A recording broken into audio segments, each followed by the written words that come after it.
Our next speaker for today's conference is a staunch human rights advocate, Mr. Geoffry Robertson QC, human rights barrister from London. Please welcome Mr. Geoffry Robertson. Good evening, Madam Rajavi. Wonderful to see you. Good evening, you socially distanced members of Camp Ashraf 3.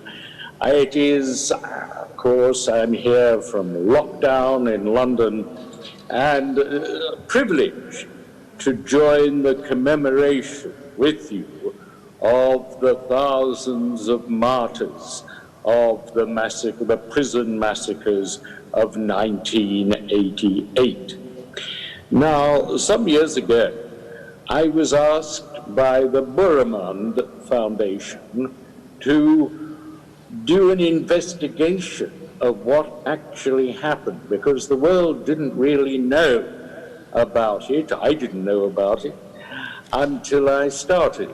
And I went through Europe. I interviewed about 40 survivors of that dreadful period 32 years ago, and I was staggered, and I produced a report that was published by the foundation and turned into a book. This book, Mullahs Without Mercy. And that summed up, I suppose, the message that I was able to explain to the world outside Iran, the world that hadn't been aware that this worst of all crimes, this worst crime against humanity since the concentration camps of the Second World War, had been committed.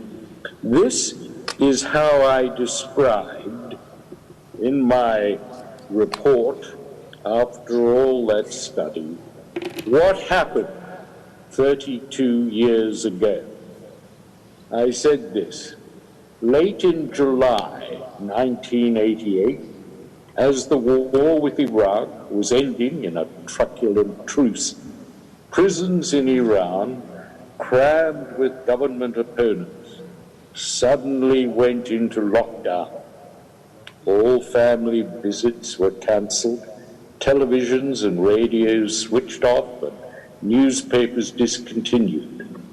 Prisoners were kept in their cells and disallowed exercise or trips to the hospital. The only permitted visitation was from a delegation, turbaned and bearded, which came in black government BMWs to outlying jails. A religious judge, a public prosecutor, and an intelligence chief. Before them were paraded, briefly and individually, almost every prisoner, and there were thousands of them, who had been jailed for adherence to the Mujahideen al-Qaeda organization, the MEK. And the delegation had but one question for these young men and women. Most of them had been detained, actually, since 1981, merely for taking part in street protests or possession of political reading matter. And many of them were what is called melikesh. They'd served their sentence and were being kept wrongly in jail. Nonetheless, they were asked one question on which their life depended on the answer. Those who, by their answer, indicated that they had a continuing affiliation with the MEK were blindfolded and ordered to join a conga line that led straight to the gallows. They were hung from cranes, 4 at a time, or in groups of 6 from ropes hanging from the front of the stage in an assembly hall. Some were taken to army barracks at night, directed to make their wills, and then shot by firing squad. Their bodies were doused with disinfectant, packed in refrigerated trucks, and buried by night in mass graves. Months later, their families, desperate for information about their children or their partners, would be handed a plastic bag with their few possessions. They'd be refused any information about the location of the graves and ordered never to mourn them in public. By mid-August 1988, thousands of prisoners had been killed in this manner by the state, without trial, without appeal, and utterly without mercy. That was my conclusion, the description of the evidence that I had considered. I'm a former United Nations judge, and so I knew about evidence and how to describe it, and that was how I described the evidence to me of what happened 32 years ago. And of course, it got worse. Ayatollah Montazeri, a true hero, tried to stop it, but he was outmaneuvered and outforced by those who are still, some of them, alive, and who must be held accountable. But it went on in a second wave. We know all about second waves. There was a second wave of mass murder, not because the MEK adherents had been hanged, but this time other political groups, Marxists, Leninists, people who wanted to worship a different religion to the orthodoxy of the state. They were called atheists. They were denounced like the MEK as Moharib, as enemies of God. But the true enemies were, of course, the Ayatollah and his henchmen, mullahs, Rafsanjani, and the man who is currently the supreme leader. His crimes hang heavy upon him. As far as the families are concerned, they went for years, 32 years, to where they believed the mass graves were. It is perhaps the cruelest of all, never to tell parents and children where their loved one is buried. But you have, in the current regime in Iran, the cruelest group of men, for the most part, in the world, and that the rights of individuals, even of grieving families, mean nothing to them. So that is how my report judicially characterizes what happened.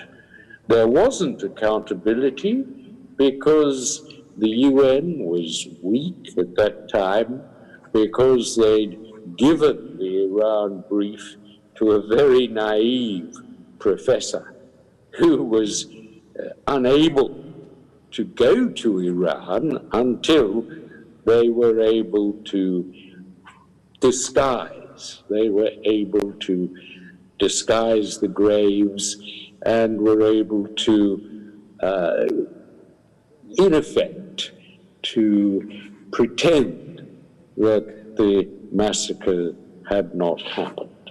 And so the UN failed then in its duty. We must hold these people accountable because many of them are still alive.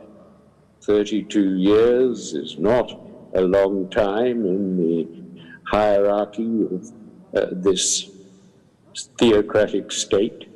And as you've heard, a number of the key individuals who carried out this wicked mass murder, this crime against humanity, are still in high positions in the Iranian state. Well, is there any hope of accountability now? I think that the world has been rather turned upside down by the COVID pandemic. When we come out of it, I think there will be a greater view that human rights must be recognized. People are tearing down statues of slave traders, and they will tear down the statues to the Ayatollahs. They will, in time, rewrite history of Iran with the truth of the bloodthirstiness, the truth of the barbarity, which future generations of Iranians will want to erase, just as the German people were able to condemn and erase the Nazis and their horrors. So I hold some hope of that. And I also think there is a movement in the human rights world. It's called the Magnitsky movement, based on Sergei Magnitsky, who was a man tortured and killed in a Russian prison some years ago. And America and Britain and now Australia and Europe have passed these laws called Magnitsky laws, Canada too, and several countries in Europe. And they identify human rights villains. They name them and blame them and shame them. And they prevent them from entering their country. They take away their assets in the bank. They stop their children and their families from benefiting from their cruelty. Britain last week, passed its act. They named the Saudi murderers of Jamal Khashoggi, and America last week named the 4 top Chinese individuals responsible for the prison camps in which the Uyghurs are placed, so-called re-education centers. So there is this movement, and I'm going to suggest that Britain and Canada and America and Australia and the countries that have these targeted sanction laws target the surviving masterminds of the 1988 barbarities. I think that is one way of holding them accountable.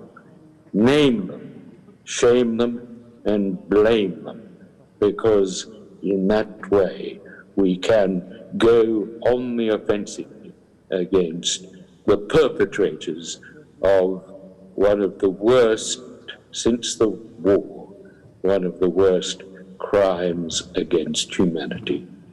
Thank you.